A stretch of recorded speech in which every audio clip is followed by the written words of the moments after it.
ओम शं शनिश्चराय नमः। मित्रों, आज हम बात कर रहे थे भगवान से हमने कार्य कैसे लेना है। पहले हमें मित्रों ये बात समझने की है, हमने अक्सर पढ़ा है, सुना है कि भगवान के मर्जी के बिना पत्ता भी नहीं हिलता। जब आज से 10-12 साल पहले कारगिल की जंग हुई थी, बहुत से मित्र मानो भी जैसे मैं खुद की बात करूं कि मेरी सोची में, मेरी समझ में पहली वो जंग थी। उससे पहले तो हम छोटे हुआ करते या हुआ ही नहीं करते थे, तब जंग हुई थी। कारगिल की जंग हुई तो सबके मन में एक ही सवाल आया, जब भगवान इतना सब कुछ करने वाला है, वही पैदा करता है, वही नष्ट करता है, तो ये कारगिल की जंग कैसे हो गई। आपके मन में भी आया होगा, तो मेरे मन में तो आया, तभी मैं आपसे ये बात कह पा रहा हूँ। वहीं से मेरी खोज इस पे शुरू हुई, एक्चुअली भगवान करता क्या है। अगर भगवान ही सब करने वाला है तो ये कारगिल की जंग होगी, सुनामी लहर होगी, ये सिस्टम क्या है। भगवान हमको इतना हमारे लिए हमें भगवान को सजा दे रखी है चीज़ की। मित्रों, ये बात समझने की बात है। देखो, इसमें दो बातें हैं, इसमें हमें दो बातें हैं। सब कुछ भगवान ही करता है और भगवान कुछ नहीं करता। तो मित्रों, दो बातें हैं। आपके मन में एकदम से ये बात, आप थोड़ा अजीब ढंग से इस चीज़ को लोगे। गहराई से देखें, भगवान ही सब कुछ करता है और भगवान कुछ भी नहीं करता। इस बात को समझने के लिए हम बात करेंगे। हमारे घर में इलेक्ट्रिसिटी है, बिजली है।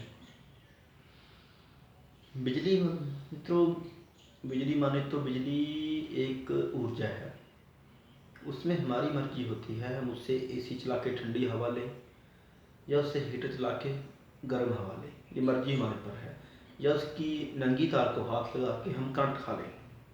उसने अपना काम करना है, हम उसने हमें रोकना नहीं है। आप ये करो, ये करो, आपको ये नहीं होना, आप ये नहीं होना। जैसे जो कर्म करोगे उसका फल मिलेगा। ये गीता में भी लिखा हुआ है, भगवद गीता में ये चीज़ लिखी हुई है, जो जैसा कर्म करेगा उसको वैसा फल मिलेगा। अच्छा किया अच्छा मिलेगा, बुरा किया बुरा मिलेगा।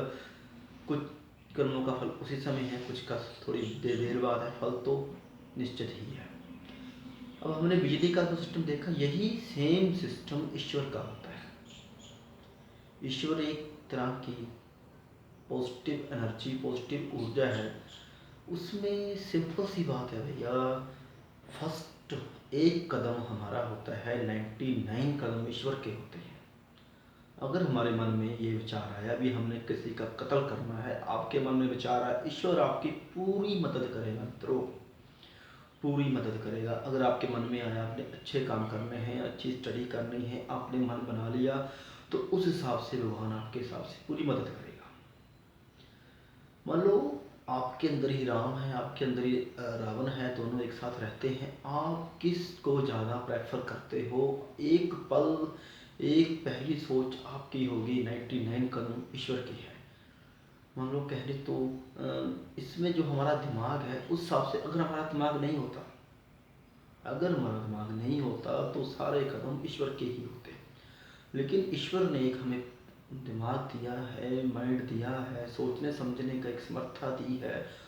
उस समर्था को अगर हम सही तरीके से काम करें, इससे हम बहुत काम ले सकते हैं। उससे तो अपना कार्य करना है। हमने पहले ग्रंथों में पढ़ा है, देखा है, ऐसा हमने महाभारत रामायण में देखा है। राम जी हुए, कृष्ण जी हुए, गुरु नानक देव जी हुए, उनके ऊपर भी दुख आए, तकलीफ आई। जिन लोगों जिनका टच ज़मीन से, जिनके पाँव टच ज़मीन से हो गए, वो इस दुनिया के हिसाब से उनको दुख मिलेंगे ही मिलेंगे, और उन्हीं दुखों में से निकलने वाला ही परमात्मा होता है। ये आपने देखा है राम जी के साथ, कृष्ण जी के साथ, और जितने पीर पैगंबर होंगे सबके साथ आपने देखा है। उन्होंने इसी जीवन में से जीवन का अपने एक अपना जीवन का मकसद निकाला है। मित्रों, ये बात समझने में हमें समय लगता है। मैंने आपसे बात कह दी कि ऐसा आपको ऐसे ये समझ नहीं आएगा। हम अक्सर सुनते हैं, कहते हैं भी हमें ईश्वर दिखेगा या नहीं दिखेगा। ईश्वर आप कैसे देख पाओगे? बिजली को क्या हम देख पाते हैं? उसको तो हम किसी साधन द्वारा उसका जो सेवा है वो ले पाते हैं, उसको हम महसूस कर पाते हैं, उससे उसको देख थोड़ी पाते हैं। देखने के लिए हमें कोई साधन मात्र चाहिए ना। आप किसी ट्रांसफार्मर से तार ले आओगे, उसके द्वारा मान लो बिजली आपने तार में आप ले आए, उसको फिर भी चेक करने के लिए कोई आपको बल्ब सामने लगाओगे, कोई पंखा लगाओगे, कुछ चेक तो करोगे ना आप उस चीज़ को भी है या नहीं है, या फिर हाथ ला कर देखोगे। दो ही बातें होगी मित्रों। ऐसे तो मुझे यकीन नहीं आएगा ना बिजली उसमें तार में है या नहीं है।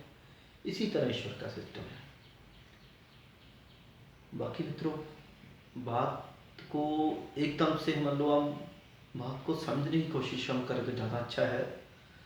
जब तक हम सवाल पैदा नहीं करेंगे हमें समझ नहीं आएगा। देखो, आप मेरे से ज्ञान उतना ही ले पाओगे जितने आप मेरे से सवाल पूछोगे। मैंने भी और लोगों से ज्ञान उतना ही मैं ले पाया हूँ जितने मेरे पास सवाल आए। अगर मैं सवाल ही नहीं उठाऊंगा तो मैं कैसे जान पाऊंगा भी, मान लो मैं ज्ञान कैसे ले पाऊंगा? क्योंकि हमें वही चीज़ मिलती है जिसकी हम तलाश करते हैं। बिना तलाश के कुछ नहीं मिलता हमें आज की डेट में। आप अपने अंदर अच्छे सवाल पैदा करो। हमारा मेन मकसद जीवन का ये देखो क्या है। जब तक हम आगे का हमारा मान लो सफ़र हमारा ये है, भी हमारा जीवन का मकसद क्या है। आगे हम जीवन के मकसद पर बात करेंगे। जीवन का मकसद क्या है। ओम शम शनिश्चराय।